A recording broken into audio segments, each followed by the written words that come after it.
Hola, buenas noches, ¿cómo están? Buenas noches, profe. ¿Qué tal? ¿Cómo están? Bien. Bueno, me alegra mucho. Perfecto, ya me pusieron como anfitriona, así que en unos minutitos ya comenzamos. Hoy voy a estar reemplazando al doctor Mariano, que no pudo estar presente. Así que vamos a avanzar un poquito más en materia de corte penal internacional. Vamos a hacer un repaso para todos aquellos que no estuvieron presentes el sábado. Y finalizamos ya con el tema. El miércoles recuperan con Mariano la clase que ha quedado pendiente de él. Y estaríamos finalizando los temas en relación al problema número 3. Todos anotaron, dieron sus documentos para la visita a la base naval.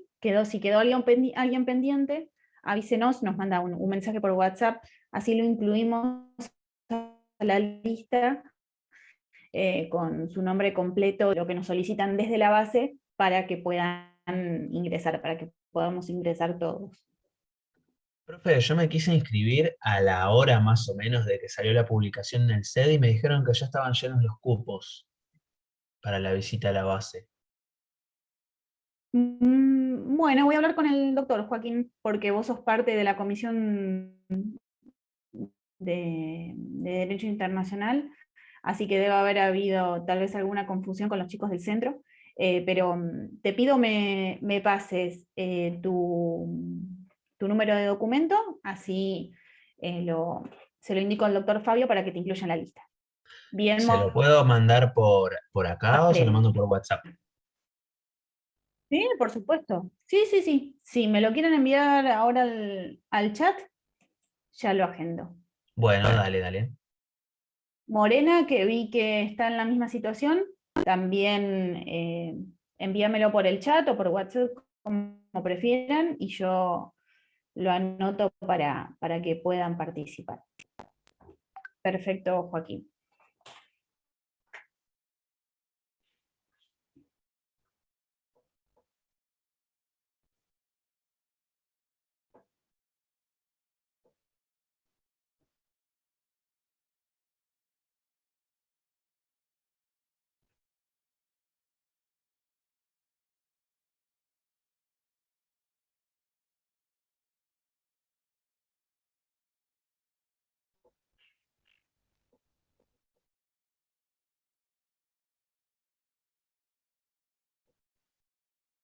Una consulta, no sé si Sí, ya lo hablaste el sábado o no, pero algo de los trabajos se sabe, de las notas. sí. Las notas del problema número 2 van a ser cargadas el día de hoy. Ya me confirmaron. Así que hoy se cargan. Y bueno, el problema número 1, sí, ya están todas en el campus. Están todos con sus trabajos corregidos, número 1. Sí, sí, me refería al 2, Sí. sí. Perfecto. Sí, sí, sí, hoy estarán. Profe, una consulta. Yo me anoté, le pasé, creo que uno de los Sí, chicos Sam. del centro, bueno, mi nombre y mi documento y la patente porque voy directo a la base. No me anoté en el centro, no voy a tener inconvenientes, ¿no? No, no, Porque no, no, no, quédate ahora, tranquilo. claro, ahora me digo que por ahí me tendría que haber anotado en el centro también, pero bueno, para no tener inconvenientes. No, no, no, el centro era uno de los canales donde podían inscribirse o nos Ah, comunicaban a nosotros, no había ningún problema, así que perfecto, por donde te hayas ok, anotado. ok. Igualmente tengo el listado, así que me fijo si está, lo verifico. Dale, dale, dale, gracias. No, por favor. Profesor, entonces el jueves voy directamente a la base a las 2 de la tarde y listo.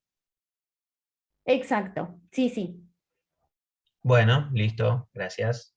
Profe, yo me había comprometido a hacer una lista con Nos los que encontramos íbamos todos con... allí. Perdón. No, no, por favor, José. Ah, me había comprometido a Sí. hacer una lista con los que iban con auto. Tengo la lista, pero como yo no estuve el sábado, no sabía si mandársela o no mandársela, o a quién se la tenía que mandar, si a usted o al doctor de Rosa.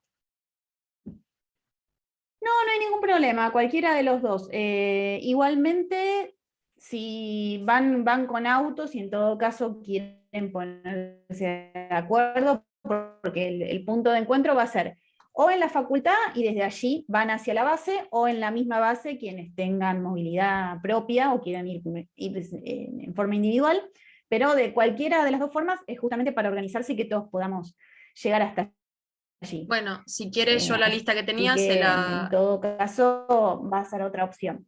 se la Sí, me la envío si quiere envías, ahora perfecto, Josefina. ¿Sí? que estamos acá. Sí, sí, por favor. Y yo se la transmito al doctor Fabio Farinella.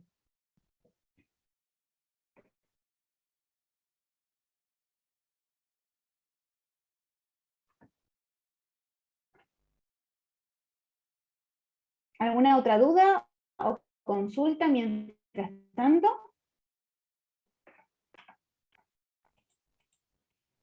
Bueno, voy a ir compartiendo entonces.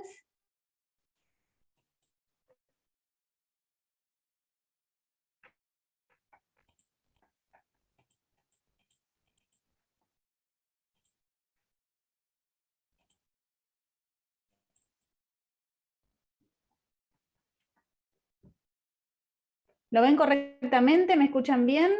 A mí me sale que tengo un poco de conexión inestable, por eso les consulto. Sí, sí, todo bien. Sí, se Perfecto. escucha bien. Bueno, cualquier cosa me avisa. Bueno, Josefina, vos envíamela, no sé si lo haces por el chat o por WhatsApp o por mail. El canal va a ser cualquiera el adecuado, después lo adjunto y se lo envío al doctor Farinella. Se le estaba mandando Bueno. por WhatsApp. Perfecto, perfecto, entonces ya me quedo tranquila que la voy a recibir.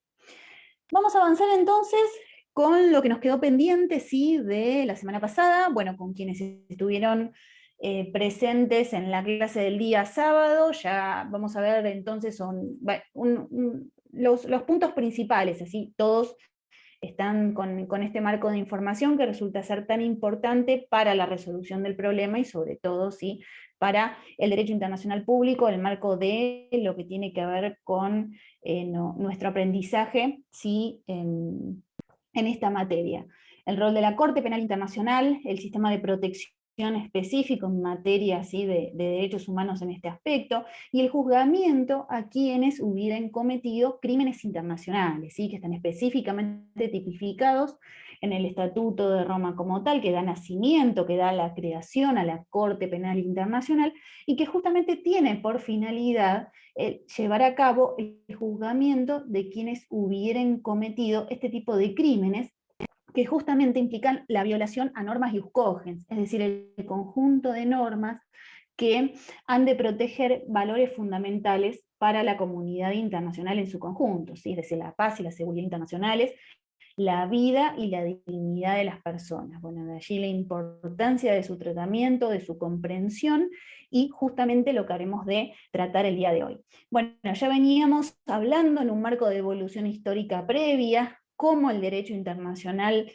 penal, ¿sí?, justamente fue evolucionando a lo largo del tiempo, esta integración existente en materia de lo que es la rama del derecho internacional de los derechos humanos, el rol fundamental del derecho internacional humanitario, que también lo estuvimos viendo a lo largo de las clases, y cómo justamente en materia de jurisdicción y de competencia, los estados fueron, ya sea a través de un marco convencional, bueno, las cortes fueron creadas de esta forma, pero vimos todo lo que tiene que ver en materia de normativa jurídica, cómo nace este proceso en el marco de las fuentes del derecho internacional, siendo un marco de preceptos dados por la costumbre internacional en sus principios, y cómo luego los estados, ¿sí?, a través de las diferentes convenciones, tratados que firmaban, en consecuencia que celebraban, ¿sí?, y se ponían justamente de acuerdo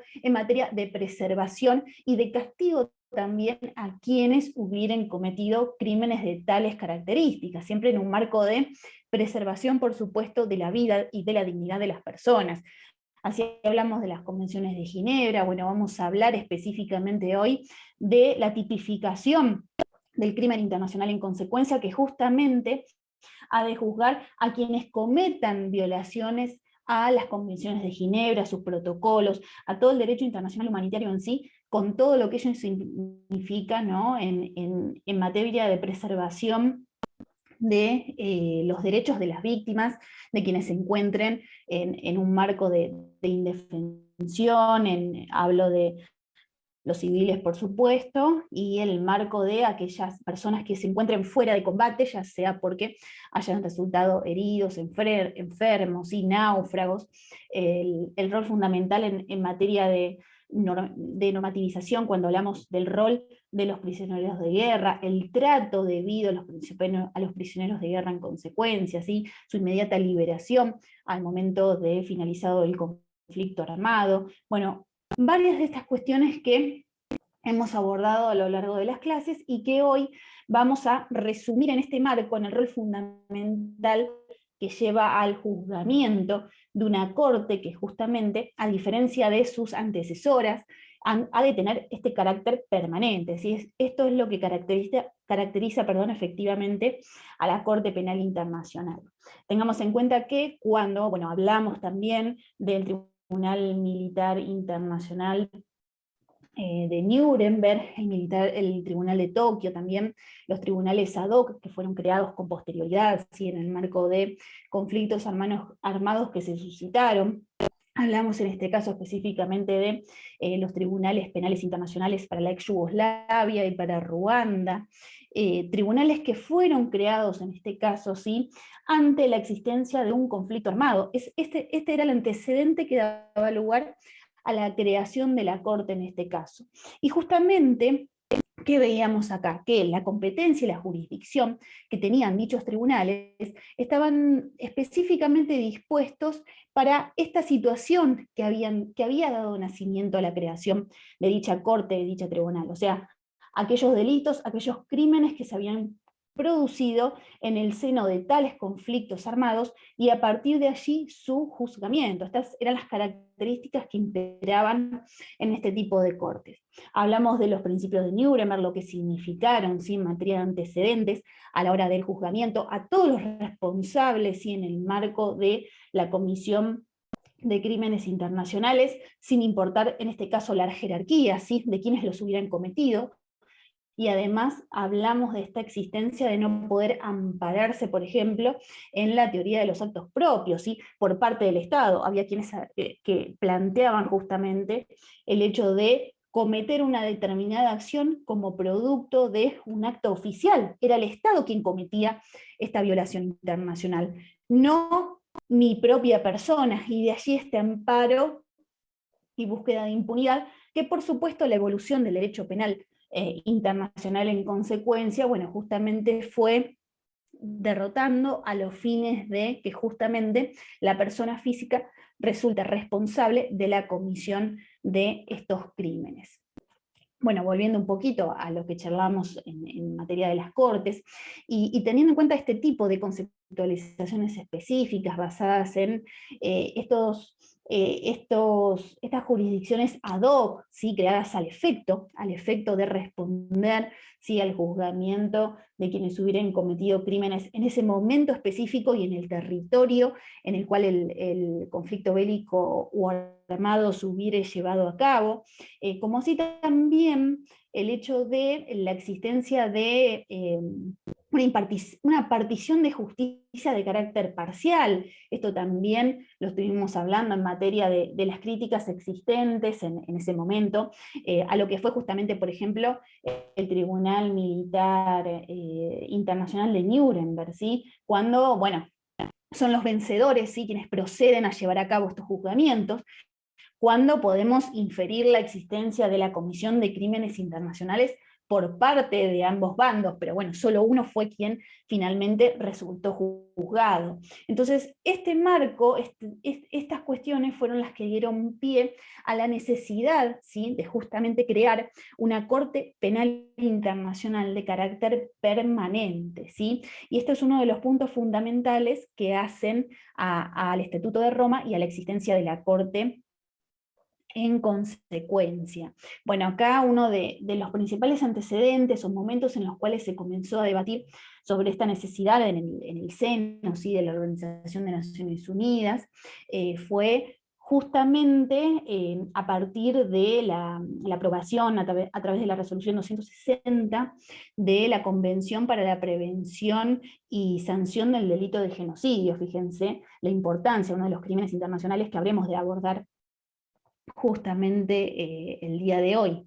Y al mismo momento que se procede la aprobación, perdón, de tal convención, bueno, fue que justamente la Asamblea General de Naciones Unidas plantea, ¿sí? Recomienda a la CDI, le solicita en realidad, ¿sí? Que la CDI recomiende la Comisión de Derecho Internacional, justamente opine sobre la necesidad de la existencia de una corte de tales características, y así, en consecuencia, comenzó a trabajar. Bueno, ¿qué sucedió en este caso? En el marco del contexto histórico en el que estamos en este momento transcurriendo parte de nuestra historia, pensemos en lo que fue la Guerra Fría. Sí, tengo No hay problema, Diana. Hablábamos de lo que significó la Guerra Fría, y justamente en este marco era una frustración en este aspecto de los avances que se habían dado en materia bueno, trabajar los estados, específicamente en el marco de la Comisión de Derecho Internacional, para la creación de la Corte Penal Internacional desde este marco de la permanencia. Bueno, justamente la Guerra Fría puso un cierto suspenso en este aspecto, justamente dado porque ambos bloques lo que no querían era que justamente el tribunal pudiese fallar, sí, en su contra. Entonces, frente a esta situación, recién en los albores del año 1998, es que por fin se da en julio, el 17 de julio, la creación del Estatuto de Roma, ¿sí? En la ciudad de Roma, por eso tenemos tal referencia a la ciudad, donde ha de crearse la Corte Penal Internacional. Que fíjense, tardó varios años más, 4 años más, hasta que por fin entra en vigencia, ¿sí? Recordemos que en el marco de la creación de un tratado internacional, como en este caso lo fue el Estatuto de Roma, luego de la aprobación se requieren de una cantidad de ratificaciones específicas para proceder, en este caso, a que se produzcan plenos efectos jurídicos por parte de dicha convención, ¿sí? Es decir, que resulte vigente. Bueno, en el año 2002 recién se reunieron la cantidad de ratificaciones necesarias que implicaron que justamente la Corte tuviera este rol fundamental y plena vigencia a la hora del juzgamiento de los crímenes internacionales que a continuación trataremos. Bueno, un poco este carácter permanente ya lo estuvimos tratando, ¿sí? A lo largo de esta introducción. Después, puntos fundamentales que hacen a la existencia de la Corte Penal Internacional. Bueno, por un lado, la personalidad jurídica internacional. ¿Qué quiere decir esto? Este punto está específicamente dispuesto en el marco del Estatuto, ¿sí? Y lo que indica es que, a diferencia, por ejemplo, de la Corte Internacional de Justicia, la Corte Penal Internacional posee personalidad jurídica internacional. Ello implica que no es un órgano específico de Naciones Unidas. Hablamos de los órganos de Naciones Unidas. La Corte no posee ese carácter, sino que posee esta personalidad jurídica internacional que le otorga, ¿sí?, la potestad, en este caso, de justamente poder proceder a determinar si las acciones que considere necesarias a efecto del cumplimiento de sus funciones dentro del marco de las atribuciones que le han sido conferidas como tal, ¿sí? Este es el rol, esta característica dada por justamente este marco de personalidad que posee como tal, esta autonomía que posee en este marco, sino es un órgano de Naciones Unidas como tal. Y otro punto fundamental que está dado por el principio de complementariedad, ¿sí? La jurisdicción de la Corte es complementaria. ¿Qué quiere decir esto? Que la Corte no tiene primacía, ¿sí? En este caso no es que tiene una ponderación superior ante las Cortes y ante los tribunales internos de cada uno de los estados a la hora de justamente proceder al juzgamiento de quienes hubieran cometido este tipo de crímenes internacionales, ¿sí? Sino que quienes poseen la primacía a la hora, ¿sí?, del juzgamiento está dado por los tribunales domésticos, desde donde, ¿sí?, justamente se hubieran o bien cometido el crimen correspondiente en el territorio del Estado donde se hubiera cometido este crimen específico, o desde donde la persona acusada, ¿sí?, imputada de tal crimen, resulta ser nacional. Pero siempre la primacía está dada por la jurisdicción del tribunal doméstico del Estado. La Corte, en este caso, habrá de entender, ¿sí?, siempre que las jurisdicciones locales del Estado no puedan justamente o no quieran proceder al juzgamiento específico, no quieran llevar a cabo o adelante el proceso penal correspondiente contra quienes fueren, ¿sí?, imputados de la comisión de un crimen internacional. Un poco como para bajar a lo concreto, ¿sí?, este concepto, pensemos en nuestro Estado, ¿sí?, en nuestra jurisdicción nacional en materia penal, y lo que fue en este caso el juicio, ¿sí?, a la Junta, ¿sí?, a los responsables, en este caso, de la comisión de crímenes de lesa humanidad. Bueno, pensemos en este caso el rol de la Argentina en este marco ante el juzgamiento, imputación y condena, ¿sí?, a los imputados y responsables en consecuencia de la comisión de crímenes internacionales. Si la Argentina en este caso, veo una pregunta. Sí, sí, Fabián, quédate tranquilo que van a estar los pagos subidos. Igualmente, más allá de eso, por supuesto, me interrumpen ante cualquier consulta, consideración, lo que sea, me interrumpen y por favor lo debatimos. Si voy muy rápido también, me dicen, voy más lento y abordamos en mayor medida estos conceptos. Pero bueno, volviendo un poco entonces al principio de complementariedad. En caso de que la Argentina no hubiera procedido, ¿sí?, a realizar tal juzgamiento, no contare con los medios o con la voluntad, ¿sí?, de llevarla a cabo, bueno, en ese caso la Corte Penal Internacional sí tiene la potestad entonces de entender en la imputación respectiva y proceder en consecuencia al juzgamiento de aquellas personas físicas que hubieran cometido estos crímenes internacionales. Volvemos a este punto fundamental, ¿sí?, que también está dispuesto en el marco del Estatuto de Roma, sin duda, pero bueno, siempre hablamos en este caso, cuando hablamos de la Corte Penal Internacional, del juzgamiento de personas físicas mayores de 18 años.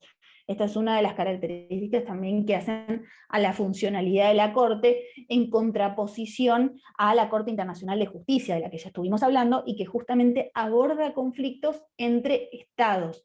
Ese es el rol en materia jurisdiccional y, bueno, por supuesto en materia consultiva que posee la Corte Internacional de Justicia con sus características específicas. Pero hablamos de conflictos existentes entre estados. En cambio, cuando nos referimos a la Corte Penal Internacional, son las personas físicas quienes justamente resultan, ¿sí?, con esta capacidad, con esta posibilidad de ser juzgadas ante los tribunales de la Corte Penal, ante los estrados, perdón, de la Corte Penal Internacional.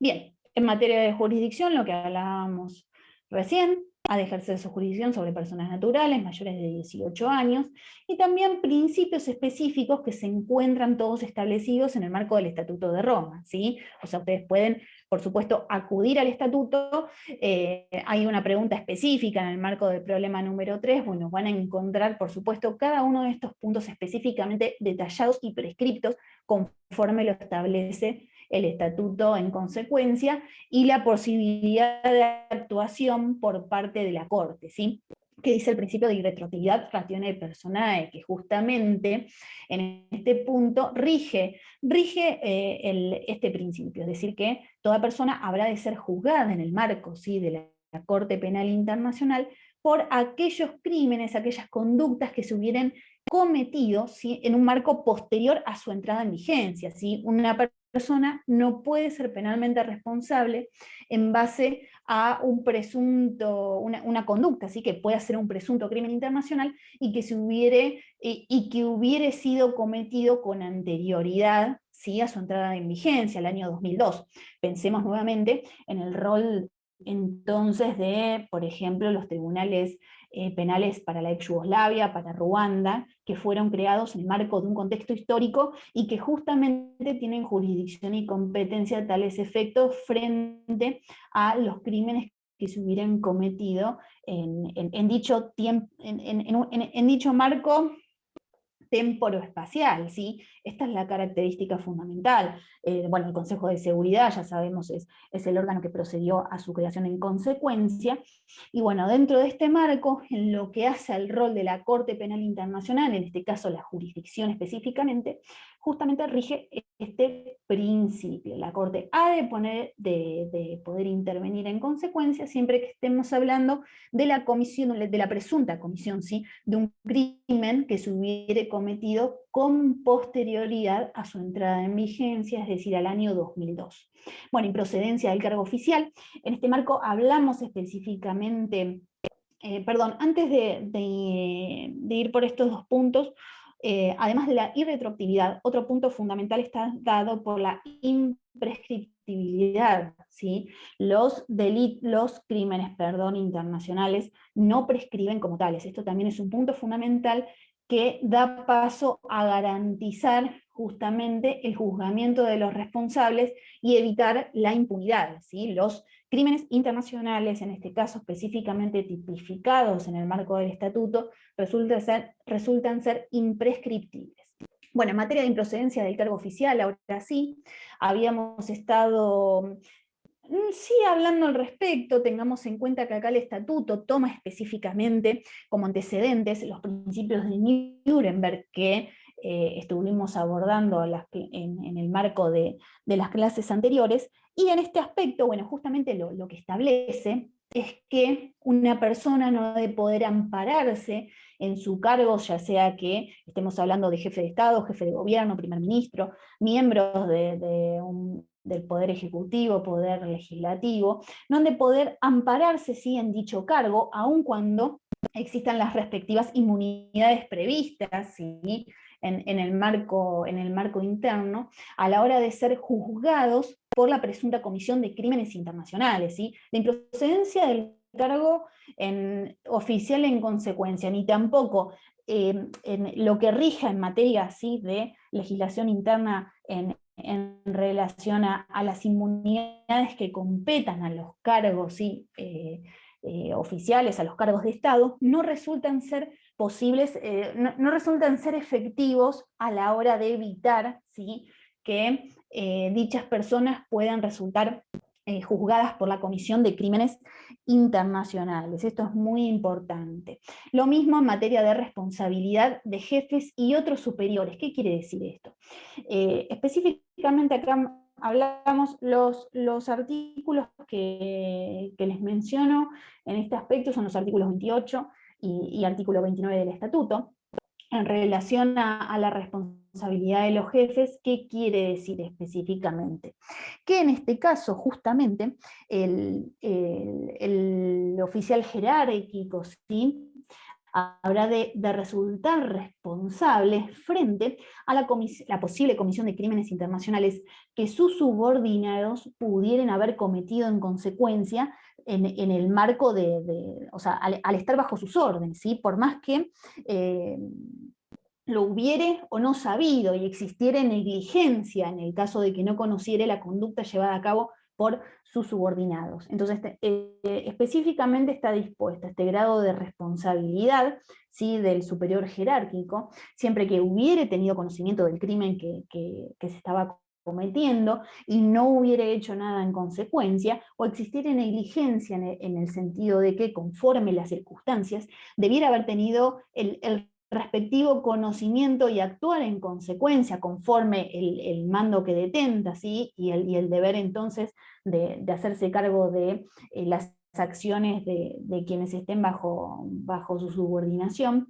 y de allí el deber de actuar, ¿sí? Entonces, específicamente establece, no hubiera adoptado todas las medidas necesarias y razonables a su alcance para prevenir o reprimir la comisión o para poder poner el asunto en conocimiento de las autoridades competentes a los efectos de proceder a la denuncia en primera instancia y el enjuiciamiento correspondiente para quienes hubieran cometido tales crímenes internacionales. Así que en este marco vemos específicamente los principios de Nuremberg, antecedentes que hemos venido trabajando, cómo el Estatuto de Roma los precepta y los aplica como tales, a fin de justamente evitar cualquier grado de impunidad que pueda generarse ante la comisión de estos crímenes, que como por supuesto hablamos, han de juzgar la violación a normas y normas que protegen valores fundamentales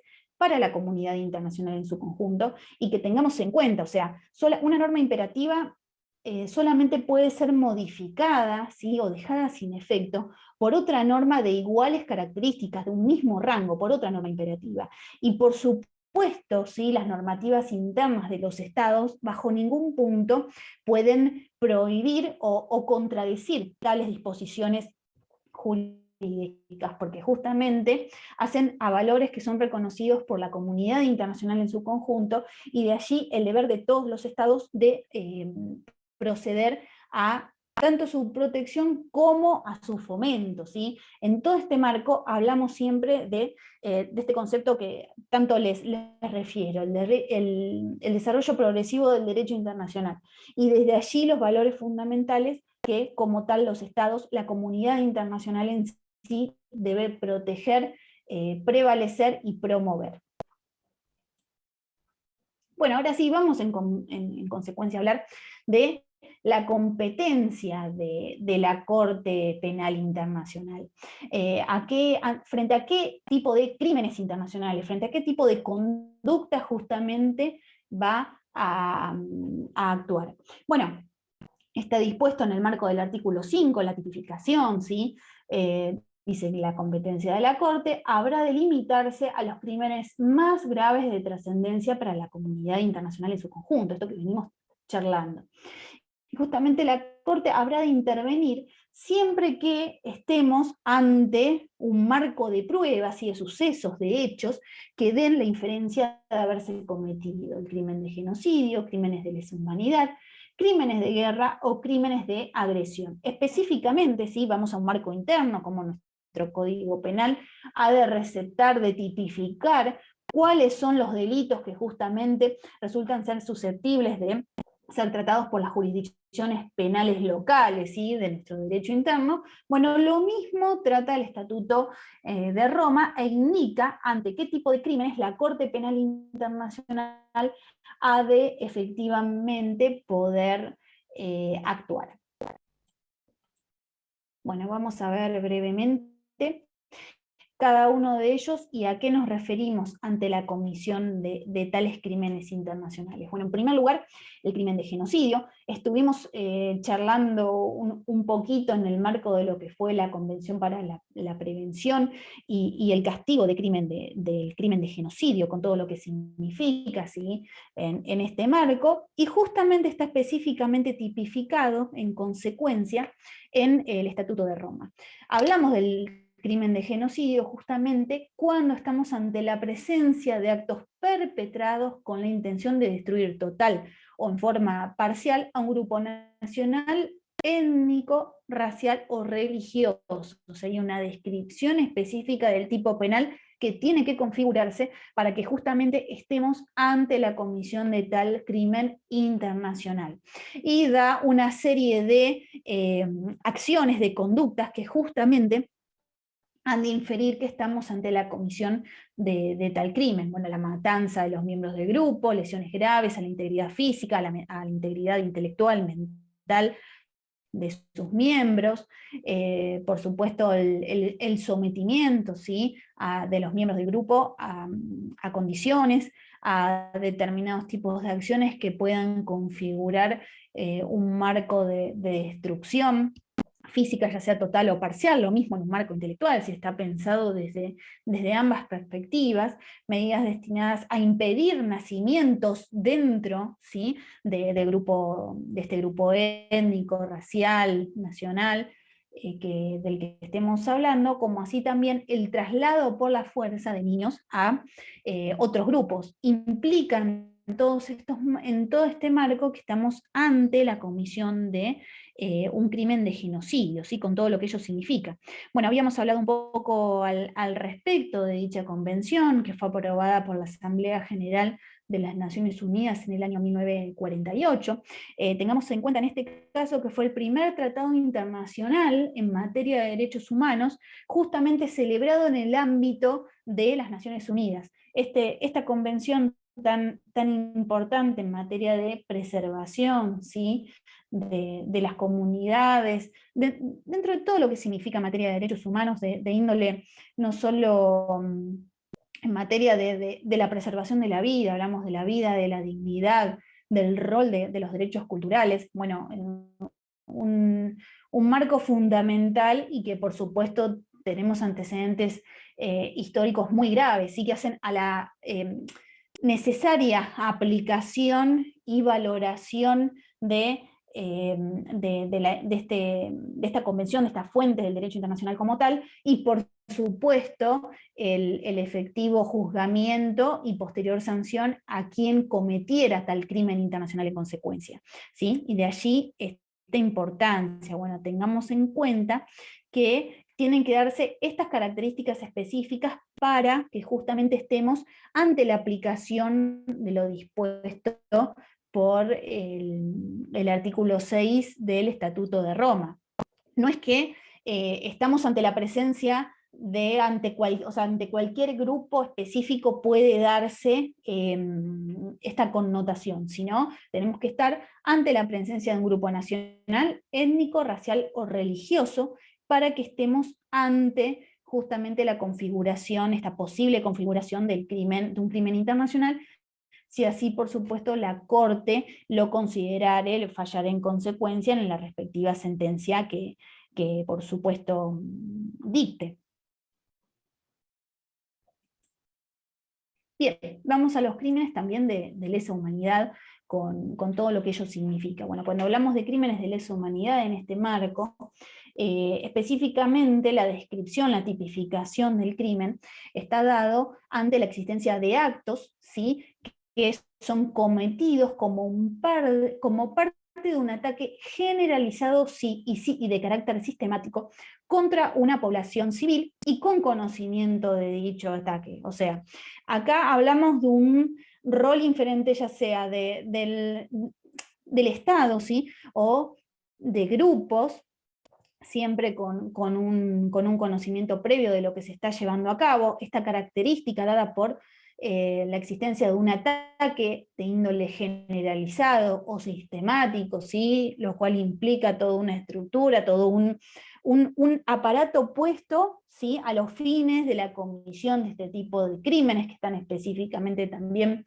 detallados en el articulado, y que son cometidos contra la población civil, ¿sí? Esta es la característica también fundamental que da a la comisión de tal crimen, es hacia la población civil. ¿Y de qué tipo de conductas hablamos? Bueno, asesinato, exterminio, esclavitud, deportación, traslado forzoso, desaparición, ¿sí?, de Profe, personas. Sí, una consulta, sí, cuando dice población civil, ¿se refiere a todos sin diferenciar o puede ser contra un grupo exactamente. determinado, no como el genocidio, pero sino a una movilización en particular? Ahí no sería lesa humanidad. En realidad, cuando hablamos de la población civil, sí, o sea, nos referimos a la población en su conjunto. Obviamente, dentro de este marco existen, bueno, si lo trasladamos a lo que fue nuestra historia, si bien fue determinada hacia ciertos grupos en particular en materia ideológica, por supuesto, en este marco, ¿sí?, fue generalizado hacia toda la población civil. No hablamos de un marco de índole racial o étnico, que sí está dado por el crimen de genocidio, sino a cualquier tipo de persona, ¿sí? Que ya sea por sus ideas, por poseer una determinada profesión, un determinado cargo, lo que fuere, pudiere justamente resultar víctima de este proceso. Por eso se habla de población, en realidad hacemos referencia a la población civil en general. Y en este marco, justamente lo que se prevalece es el rol y la preservación de la humanidad. Aquí lo que se ve efectivamente afectado es la humanidad. La humanidad resulta ser víctima, en este caso, de la comisión de tal crimen de lesa humanidad, ¿sí? por todas las connotaciones que ello significa. Y de allí que la humanidad resulta ser el bien jurídico protegido en consecuencia. Y de allí justamente que sea un marco tan amplio de actuación por el tipo de crimen y conductas que conllevan, ¿sí? Tal crimen. Claro, yo lo pregunté pensándolo en el problema 3, que por ahí como es un levantamiento específico, levantamiento armado de ciertas personas, no me doy cuenta si podría ser lesa humanidad o no. Pero tenemos que fijarnos específicamente si hablamos de población civil o personas que configuran, por ejemplo, son parte de facciones que hubieran sido parte de las Fuerzas Armadas, por ejemplo, ¿sí? Pensemos en los conflictos internos que se dieron cuando estudiábamos Derecho Internacional Humanitario, que dentro del marco de un conflicto interno, lo que establecen los protocolos justamente de Ginebra en este caso, donde, bueno, tienen que darse determinadas características para que justamente se dé la posibilidad de este crimen, y en vez de, por ejemplo, hablar de un crimen de lesa humanidad, estemos ante la presencia de un crimen de guerra, ¿sí?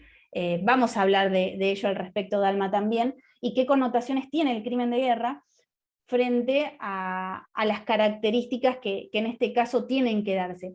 Porque acá no hablamos de facciones, ¿sí? o grupos, o sea, el Estado y un grupo armado que está en un marco de conflicto, ¿sí? y de uso de la fuerza, aun cuando fuera en un grado interno, sino que tenemos a civiles, víctimas que están siendo atacadas, y justamente, bueno, se dan este tipo de acciones con todas las características que conllevan, ¿no? No, por favor, Dalma, al contrario. Bien, hablábamos en consecuencia, perdón, de la desaparición forzada de personas, el encarcelamiento, la privación, ¿sí? de la libertad física, en violación a normas fundamentales del derecho internacional. Bueno, obviamente en este marco hablamos de personas que son privadas de su libertad, por supuesto, sin existir un grado de, o sea, todo lo que tiene que ver, un grado en materia de respeto a sus garantías constitucionales. Bueno, en un marco internacional, por supuesto, pensemos en los principios, en los principios, en el marco del debido proceso, en la garantía del debido proceso, y el deber de que toda persona, por supuesto, que resulte ser imputada, ¿sí? juzgada por la comisión de un delito, de un crimen, lo que fuere, bueno, siempre va a ser en un marco, ¿sí? de un tribunal, de una corte específicamente, ¿sí? Determinada al respecto, donde se le van a respetar el marco de garantías y el marco formal correspondiente para que se garantice tanto su defensa, ¿sí? en dicho juicio, como se prevea la legitimidad y la legalidad del mismo, cuestión que, bueno, por supuesto, ante la comisión de este tipo de crímenes no sucede en consecuencia, ¿sí? Bueno, no, está específicamente dispuesto también en el estatuto, yo les nombro algunas de las acciones específicamente dispuestas,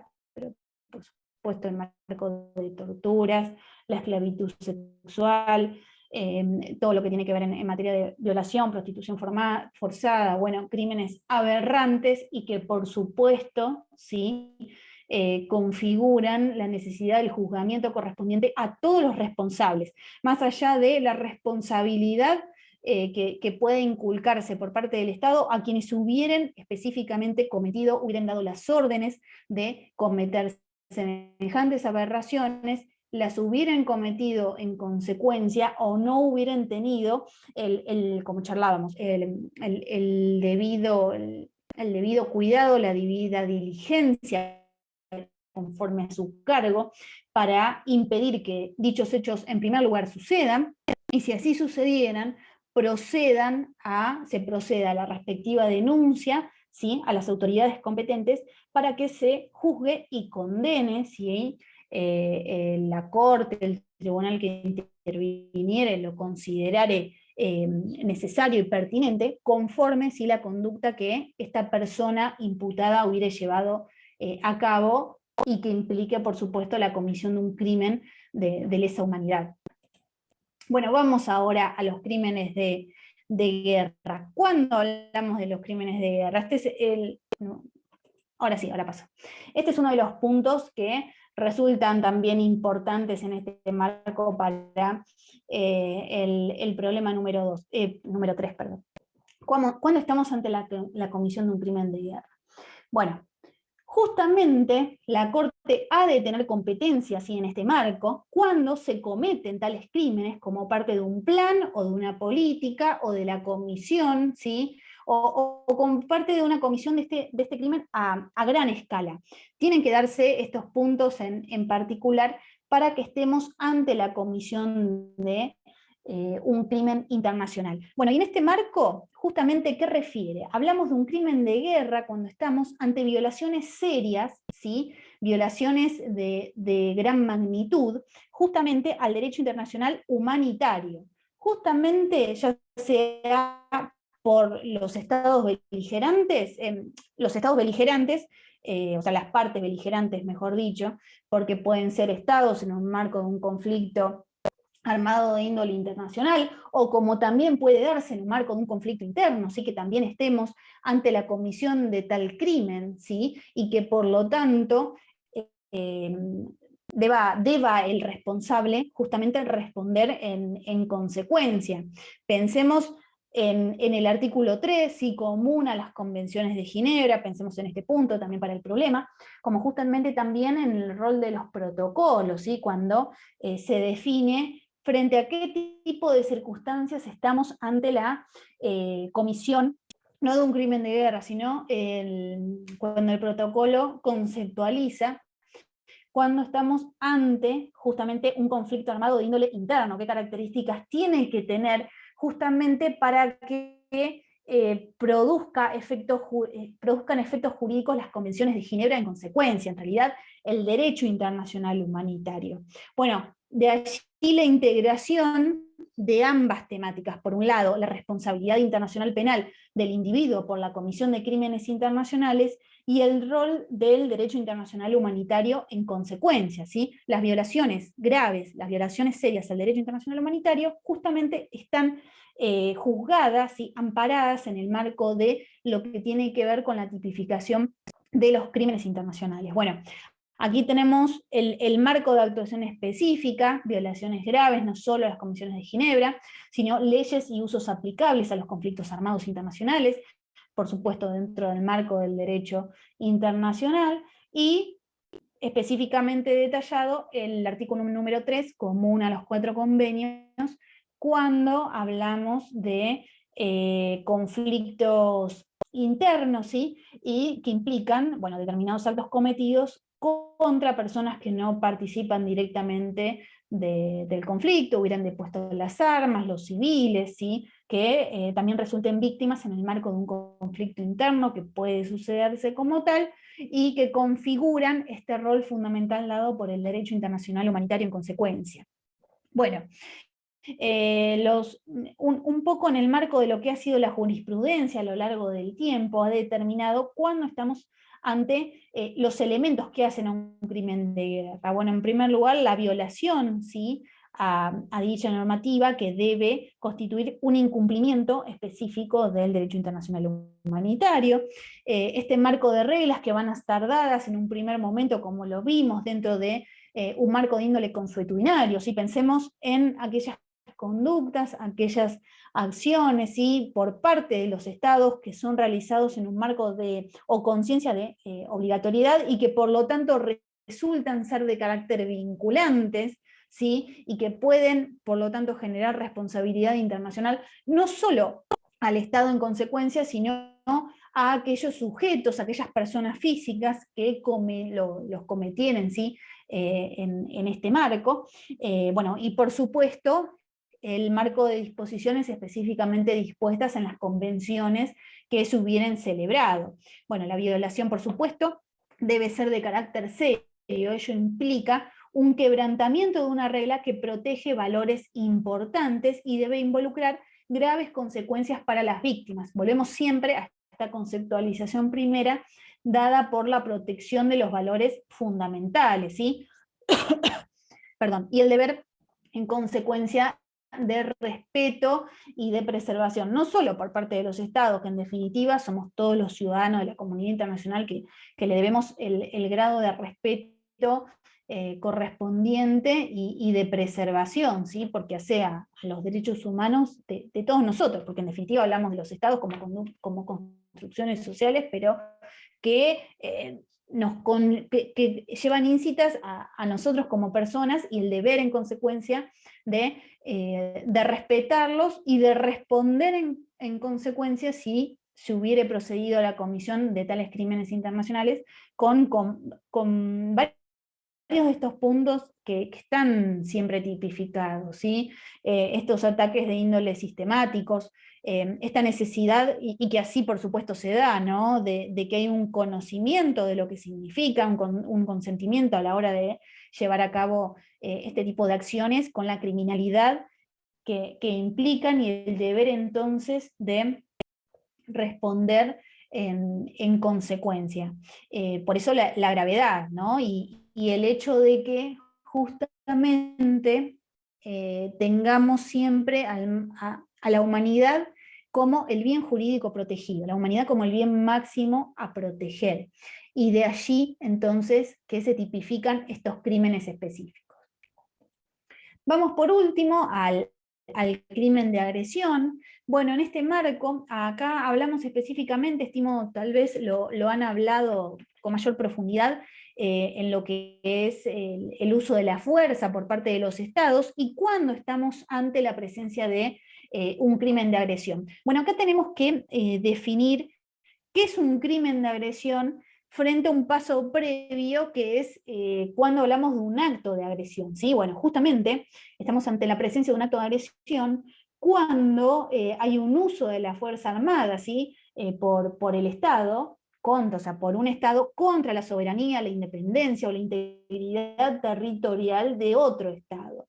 Entonces, y siempre que lo sea en un marco, ¿sí? Incompatible a lo establecido por los principios, por los propósitos, por todas las disposiciones específicamente determinadas en el marco de la Carta de Naciones Unidas, ¿sí?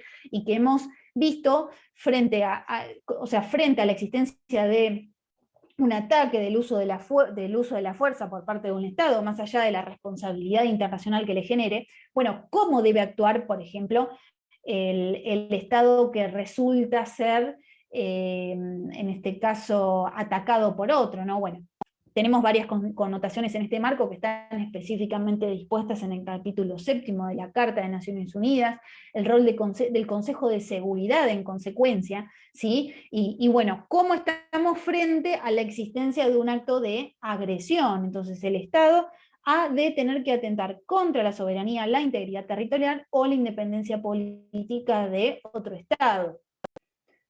Pensemos en lo que está sucediendo. Acá hablamos específicamente de un rol dado, porque hablo del acto de agresión en sí, no del crimen de agresión. El acto de agresión en sí, más allá de los responsables de la comisión, si las personas físicas responsables, ya sea porque han otorgado la orden específica y han cometido los actos en consecuencia, bueno, acá tenemos un rol muy fundamental también en materia de responsabilidad internacional que hace al Estado. Lo hemos tratado, por supuesto, específicamente lo han visto a la hora de tratar la temática del uso de la fuerza, y el rol de Consejo de Seguridad para evitar cualquier tipo de acción que pueda poner en peligro o quebrantar la paz y la seguridad internacionales, que es la finalidad. Bueno, lo traspolamos a lo que hoy en día, como siempre les digo, sucede, y bueno, la necesidad entonces de que la Organización de Naciones Unidas actúe más firme y en consecuencia, ¿sí? En relación a lo que se está sucediendo. Pero bueno, varios de estos puntos, hoy en día la Corte Internacional de Justicia los está tratando en base a las denuncias que también el Estado ucraniano ha presentado ante la Corte Internacional de Justicia, frente a la comisión de hechos que implican, por supuesto, la respectiva responsabilidad internacional, en este caso para el Estado en consecuencia, y se verá ¿sí? Las denuncias correspondientes ante la Corte Penal Internacional para aquellas personas físicas ¿sí? Presuntas culpables de haber cometido tales crímenes. Bueno, cuando hablamos del crimen de agresión, que recién fíjense, el crimen de agresión fue conceptualizado en el año 2010, la entrada en vigencia de la Corte fue del año 2002, pero recién en el año 2010 se procede a conceptualizar, tipificar específicamente cuando estamos ante la existencia de un crimen de agresión, donde, estando en condiciones de controlar, ¿sí? Aquella persona que estando en condiciones de controlar o dirigir efectivamente la acción política o militar de un Estado, pensemos en el rango que dicha persona tiene que tener, esta planifica, prepara, inicia o realiza en consecuencia un acto de agresión que por sus características, gravedad y escala constituyen una violación a los principios y normativas específicamente dispuestas en la Carta de Naciones Unidas. Volvemos nuevamente justamente a un marco fundamental que hace a bueno, la preservación y el combate de todo acto, ¿sí? En un marco formal, y así el rol que debe tener el Consejo de Seguridad, a los fines de evitar cualquier tipo de acción que pueda poner en peligro o quebrantar la paz y la seguridad internacionales. Bueno, a este punto, a este rol o tipificación del crimen es el que apunta en consecuencia el crimen de agresión. Bueno, en el marco del derecho aplicable, ¿sí? Bueno, por supuesto, la Corte ha de tener que aplicar bueno, el estatuto sin duda, aquellos elementos del crimen, reglas de procedimiento y prueba, volvemos al rol fundamental del debido proceso en todo este marco, ¿sí? Está todo el marco, toda la etapa procesal, todo el proceso judicial específicamente dispuesto en el estatuto, y es el marco procesal formal, ¿sí? Que tanto el fiscal como todos los órganos de la Corte tienen en este caso que respetar a los fines de que se lleve a cabo ¿sí? el debido proceso, el debido juicio, ¿sí? En un carácter legal y legítimo que garantice las defensas correspondientes para quien resulte imputado, y a su vez, ¿sí? De esta forma, garantizar también que un marco formal del proceso no impida, ¿sí? impida la existencia de impunidad en consecuencia, y se juzgue al responsable, se sanciona al responsable de la comisión de tal crimen internacional. Bueno, por supuesto, en este marco hablamos de las fuentes del derecho también aplicables, los principios generales del derecho, ¿sí? que son aplicables en este caso en concreto en el marco de todos los sistemas jurídicos del mundo, tratados, principios, normativas del derecho internacional, que resulten aplicables al caso, ¿sí? En un marco de los conflictos armados. Bueno, pensemos por supuesto en el rol del derecho internacional humanitario, si estamos hablando de, por ejemplo, un crimen de guerra, que varios de estos crímenes pueden darse, por ejemplo, también en forma simultánea, la existencia de cosas que se le imputen a una misma persona, crímenes de guerra y crímenes de genocidio, es realmente muy grave. La estructura de la Corte, bueno, está dado en un marco de lo que es bueno, la presidencia de la Corte, es muy similar, todos estos puntos son bastante similares si bien no a la Corte Internacional de Justicia, porque la Corte, o sea, tiene un marco similar, la Corte Internacional de Justicia, por supuesto, en este marco actúa en un grado de salas. Aquí tenemos el rol de la Fiscalía, ¿sí? Que resulta fundamental.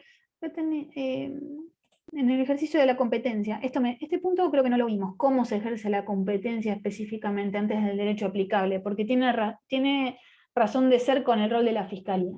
Bueno, cómo ejerce su competencia en este caso, sí, la Corte, o sea, cómo llega un caso a la Corte Penal Internacional. Bueno, el propio Estado, ¿sí? Es quien puede remitir al fiscal una situación que merezca, que parezca darse dentro de o sea, que pueda significar que estemos ante la presunta comisión, ¿sí?, de un crimen internacional, y en consecuencia, entonces, el Estado ha de informarlo, ¿sí?, a la Corte Penal Internacional. Un poquito todos estos puntos los vamos a ver en el caso Lubanga, que nos quedan unos minutitos para poder charlarlo, y vamos a hablar en, bueno, cómo se ha dado en este caso la determinación de los crímenes de guerra, y en este caso el rol del Estado a la hora de denunciar, ¿sí?,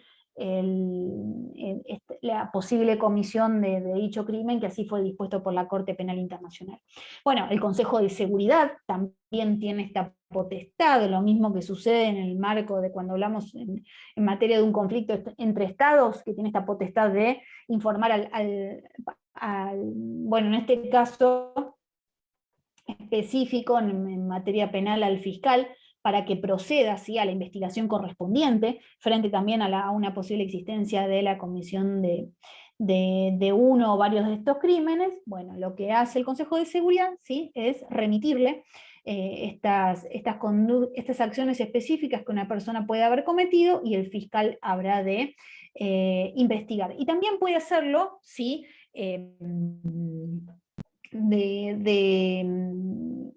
de oficio, puede iniciar una investigación justamente sobre la existencia de información de un crimen que haya sido cometido y resulte ser competencia de la Corte en consecuencia, ¿sí? O sea, hablamos de cualquiera de estos 4 crímenes específicamente tipificados, y que el fiscal toma conocimiento y que por lo tanto puede proceder en consecuencia a su respectiva investigación. Bueno, todo el proceso no lo vamos a tratar porque es largo, ya no tenemos tiempo para verlo el día de hoy, pero por supuesto, bueno, si lo traspolamos a nuestro marco interno, justamente, bueno, tanto los estados, las víctimas, como en este caso los organismos internacionales, ONG que quieran intervenir en este aspecto, han de poder siempre aportar, ¿sí?, la documentación, las pruebas que resulten apropiadas y suficientes, ¿sí?, en el marco de una investigación que lleva a cabo el fiscal, para después proceder a la imputación, si lo considerare como tal el fiscal, ¿sí?, que se han reunido las pruebas suficientes que dan cuenta de que este sujeto ha podido cometer un crimen internacional. Si así reuniere las pruebas necesarias, justamente a pedido del fiscal, tenemos el rol fundamental acá de la sección de cuestiones preliminares, y esta sala de cuestiones preliminares, que justamente lo que hace es determinar si se han reunido o no las pruebas suficientes para considerar que estamos ante la existencia de un caso que puede llegar a tratamiento por parte de la Corte Penal Internacional, específicamente por parte de la sala de primera instancia. Entonces tenemos el rol del fiscal, que hace la investigación correspondiente, recaba la cantidad de pruebas suficientes y considera o no, en consecuencia, si estamos ante la posible comisión de un crimen internacional. Si así lo considera, es elevado a la sala de cuestiones preliminares, que es quien va finalmente a decidir si estamos en presencia de la existencia de la posible comisión de dicho crimen internacional, y que por lo tanto tiene que ser abordado como tal por la sala de primera instancia, ¿sí? También ha pedido, por ejemplo, del fiscal, la sección de cuestiones preliminares puede proceder a la detención del individuo. O sea, el fiscal lo solicita y esta sección autoriza, ¿sí?, dispone que esta persona, conforme un marco de peligrosidad, de que pueda justamente proceder, por ejemplo, ya sea a escaparse o a generar algún tipo de detrimento contra las víctimas, contra posibles testigos, bueno, justamente puede ordenar la detención de esta persona en forma preliminar, y habrá de esperar, ¿sí?, como pasa en nuestro marco interno, el respectivo proceso en un marco de prisión preventiva, ¿sí? También se da en este aspecto en un marco internacional. Siempre, como decía decimos, en un marco de respeto a las garantías individuales que posee esta persona como tal, y de allí la necesidad de que exista prueba contundente de la comisión de un crimen internacional, y si se dan estas características específicas que pueden producir algún tipo de acción que pueda llevar a cabo el imputado, que pueda poner en peligro, ¿sí?, el proceso judicial que habrá de llevarse en su contra, bueno, justamente puede la sala de cuestiones preliminares ordenar su detención. Tenemos el paso siguiente, que es la sala de primera instancia, quien es en la cual habrá de llevarse a cabo todo el proceso judicial respectivo, ¿sí?, donde se lleva a cabo el juicio contra esta persona. Bueno, tenemos todo el marco específico de prueba, bueno, todas las connotaciones procesales que hacen a esta instancia, ¿sí?, a este proceso judicial, con el dictado en consecuencia de la respectiva sentencia. Una vez que se dicta la sentencia correspondiente por parte de la Corte Penal Internacional, llega una segunda instancia, podemos decirlo, tanto para el fiscal como para en este caso, el ya no imputado, sino condenado de la comisión de un crimen internacional, a efectos de llevar a cabo, bueno, la apelación respectiva, si así lo considerare, si considerare que justamente ha existido algún vicio de hecho, algún vicio de derecho, vicio de procedimiento, error de hecho o error de derecho, que puede haberse presentado. Tanto el fiscal como, en este caso, el condenado pueden proceder a la apelación correspondiente. Bueno, en el caso del condenado, cualquier otro motivo que afecte, sí, a la justicia o a la regularidad del proceso o del fallo, ¿sí? Aquí siempre garantizamos el marco del debido proceso, y de allí la posibilidad, en este caso del condenado, de proceder a apelar si considera que no se han visto sus garantías, ¿sí?, en materia de defensa en juicio, específicamente protegidas, y bueno, en consecuencia, la Corte, al momento de fallar, tiene que proceder a virar su respectiva decisión. Bueno, una sala a tales efectos es la que se constituye, y justamente lo que hace es confirmar si considera que todos los parámetros han sido correctamente tratados, elaborados y requieren, ¿no?, de la confirmación de la sentencia dictada por la sección de primera instancia, o en todo caso proceder a un marco de revocación si así no lo hubiere hecho como tal. Bueno, por supuesto el rol de la Secretaría, sí, que es un marco administrativo que trabaja junto con Fiscalía en materia de la primera recepción a lo que son el marco de denuncias, ¿sí?, que llegan, por supuesto, y al todo el marco de índole administrativo que hace al funcionamiento de la Corte, de las secciones correspondientes, ¿sí? Este es el rol de la Secretaría como tal. La Asamblea de Estados Partes, ¿sí?, que está integrada por todos los miembros del Estatuto de Roma, es decir, los estados, ¿sí?, que han justamente ratificado y que son parte del Estatuto de Roma. Un punto fundamental, ¿sí?, que me olvidé de comentarles, presten atención, porque esto también lo leí en el marco del problema coordinado por Mariano y que resulta fundamental para que lo puedan justamente resolver, y que tiene que ver en materia de jurisdicción. Tengamos en cuenta, ¿sí?, que la jurisdicción de la Corte Penal Internacional es de índole voluntario, ¿sí? Esta característica es fundamental. ¿Qué quiere decir esto? Que solamente habrán de poder juzgarse, ¿sí?, la Corte habrá de poder entender, ¿sí?, en todos aquellos casos donde en realidad se hubiera tratado de una serie de hechos ocurridos en el territorio de un Estado parte, o si el acusado resulta ser nacional de un Estado parte. Tienen que darse cualquiera de estos dos puntos para que justamente la Corte Penal Internacional haya de poder entender en una determinada investigación y posterior juicio que se lleve ante sus estrados y que implique, por supuesto, la posible comisión de un crimen internacional. Entonces, ha de poder intervenir siempre que estemos frente a la comisión de hechos que se hubieran cometido en el territorio de un Estado parte o que la persona, el acusado, resulte ser nacional de un Estado parte del Estatuto de Roma, ¿sí? Esto es muy importante. También es posible que un Estado, en este caso, acepte la jurisdicción del tribunal para determinados crímenes a través de una declaración. O sea, esto también en este marco puede el Estado hacerlo. Al momento de aceptar, de formar parte del estatuto, lo cual implica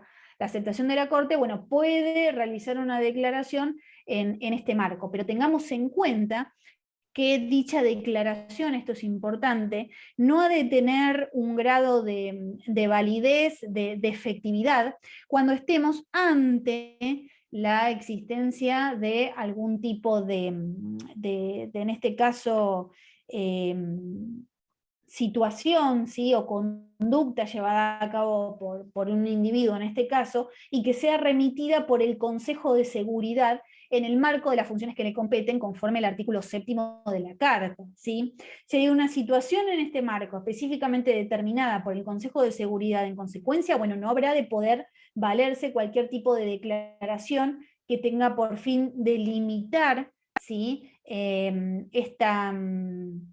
Esta jurisdicción dada tanto por cualquier tipo de circunstancias, de hecho, donde estemos infiriendo que existe la comisión de un crimen internacional, y que, vuelvo a insistir, se da porque se da en el territorio de un Estado parte, o porque el acusado resulta ser nacional de dicho Estado parte. Bueno, este punto también es fundamental para la resolución del problema. Bueno, y nos queda hablar un poquito en materia de los magistrados, quienes son quienes integran, ¿sí?, la Corte Penal Internacional. Bueno, son 18 miembros que son elegidos a través de la Asamblea de Estados Partes, ¿sí? El rol de la Asamblea es el de, por ejemplo, justamente proceder a la elección de los magistrados, que duran 9 años en su cargo, tienen una dedicación exclusiva en consecuencia, no puede haber 2 miembros de una misma nacionalidad que integren, ¿sí?, en consecuencia la Corte al mismo tiempo, son todos de diferentes nacionalidades en este caso, y van rotando cada 9 años en sus puestos. Bueno, los requisitos para su elección, muy similares en lo que hace a los miembros de la Corte Internacional de Justicia. Goza de una alta consideración moral, reconocida competencia en el derecho y procedimientos penales. Acá hablamos obviamente, sí, de la rama del derecho específica sobre la cual han de tener que fallar, habiendo cumplido, ¿sí?, un marco de actuación, ya sea, por supuesto, como abogados, como fiscales, ¿sí?, como jueces, ya no sé, pienso en nuestro marco interno, jueces de garantía, ¿sí?, los jueces federales, el rol principal que se da en materia de jurisdicción penal. Los más grandes estamentos dentro de este marco tienen que haber sido justamente ejercidos por quienes resulten ser candidatos, en este caso, de aspirantes a ser candidatos para magistrados de la Corte Penal Internacional. Bueno, reconocida competencia, por supuesto, en materia de derecho internacional, el dominio del idioma, y el inglés o el francés, ¿sí?, dentro de este marco. Y bueno, ¿cuáles son los criterios de selección? Un marco de representación geográfica equitativa, lo mismo en materia de la Corte Internacional de Justicia, que se encuentran representados los principales sistemas jurídicos del mundo. Acá hablamos nuevamente de un marco geográfico también de representación de los principales sistemas, y hoy en día tenemos también este marco dado en una representación equitativa de género, que también tiene que estar presente a la hora de la elección de los magistrados correspondientes.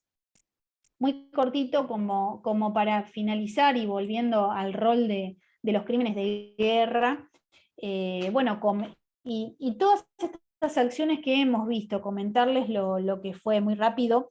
La primera sentencia de la Corte Penal Internacional, en este caso dada por el fallo Tomás Lubanga, que está en el libro de cátedra, para que lo lean específicamente. También el caso Mladic también está en el libro de cátedra, y bueno, y que dan cuenta, ¿no?, de la aplicación de la Corte, en este caso de los principios, de los preceptos, de la comisión de crímenes internacionales que han sido cometidos por estos sujetos, y la respectiva sentencia dictada, ¿sí?, en consecuencia al haberlos encontrado responsables de la comisión, en este caso de Tomás Lubanga, de crímenes de guerra.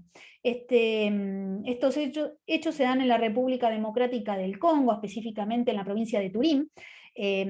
Todo este proceso se da entre los años 1999 y 2003, ¿sí? Se trata de un conflicto interétnico que se sucedió en ese momento, deriva en la creación de la Unión de Patriotas Congoleños, y dentro de este marco Tomás Lubanga resultaba ser, o sea, no solo presidente, sino que también uno de los fundadores en consecuencia. Bueno, en el año 2002, la Unión de Patriotas Congoleños, junto con su brazo militar, sí, tenía una facción militar, acá hablamos de conflictos interétnicos, justamente toman el poder, eran la Fuerza Patriótica para la Liberación del Congo.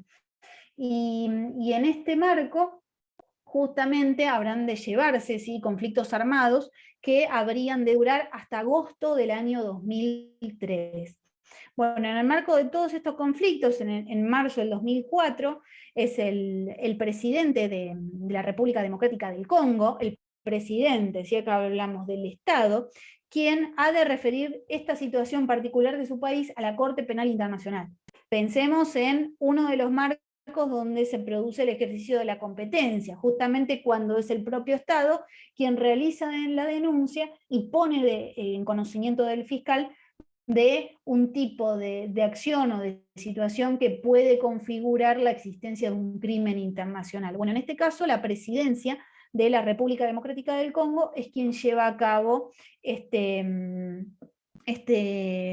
denuncia, y en el año 2007 finalmente se produce específicamente la acusación a Tomás Lubanga, ¿sí?, quien realiza, por supuesto, en este marco, toma la decisión, confirma los cargos vertidos en su contra, fueron dados por la Sala de Cuestiones Preliminares, ¿sí? Entonces tenemos denuncia por parte de la presidencia, el fiscal reúne las pruebas suficientes en este marco de investigación, la Sala de Cuestiones Preliminares confirma la posible existencia de este conflicto, de este crimen, para que sea tratado en consecuencia por la Sala de Primera Instancia, y ordena a pedido del fiscal que justamente Lubanga sea detenido ante la posible comisión de estos hechos. Bueno, ¿qué eran lo que específicamente los crímenes que se le inculcan? Bueno, principalmente crímenes de guerra. ¿Por qué? Se había procedido en primer lugar, las fuerzas patrióticas, esta facción había determinado en primer lugar el alistamiento de menores de 15 años, ¿sí? La conscripción de menores, o sea, en primer lugar los captaban a los niños, obviamente eran sometidos a un marco de capacitación para el conflicto armado, de vejaciones con todo lo que eso significa, y no solo eso, sino que dichos niños eran utilizados en las hostilidades, o sea, en la primer fila en el marco de un conflicto, ¿sí? Pensemos en el campo de guerra, en el campo de batalla. Bueno, las primeras filas eran los niños, o sea, los jerárquicos se escudaban en estos menores que eran, por supuesto, utilizados como flancos de guerra y llevados a combatir en consecuencia. Fíjense, una locura total. Más allá de que a las niñas, por ejemplo, se las llevaba, bueno, a un marco de esclavitud, no solo doméstico, sino también sexual. Pensemos en la gravedad y y en las atrocidades que significan la comisión de todos estos hechos. Son absolutamente graves y en consecuencia, ¿sí?, el rol de la Corte Penal Internacional entonces de fallar y de juzgar estos hechos tan graves. Bueno, así es que justamente lo hizo, la Fiscalía comenzó las investigaciones correspondientes, confirmado por la Sala de Cuestiones Preliminares. Finalmente, bueno, en el año 2006 es que se libra la orden de detención contra Tomás Lubanga en este aspecto, y bueno, finalmente es arrestado, trasladado a La Haya, ¿sí? Esto no sé si se los dije, la Corte tiene su sede en La Haya, ¿sí?, en los Países Bajos, y allí es donde justamente sesiona en consecuencia. Bueno, se llevó a cabo todo el proceso judicial correspondiente, y en el año 2012 es que finalmente se declaró la responsabilidad, en este caso, de Tomás Lubanga por la comisión de crímenes internacionales, ¿sí? Y de este marco, bueno, fue sentenciado por la Comisión de Crímenes de Guerra. Apeló, pero obviamente fue confirmado en consecuencia por la Sala de Apelaciones, lo fallado por la Sala de Primera Instancia. Bien.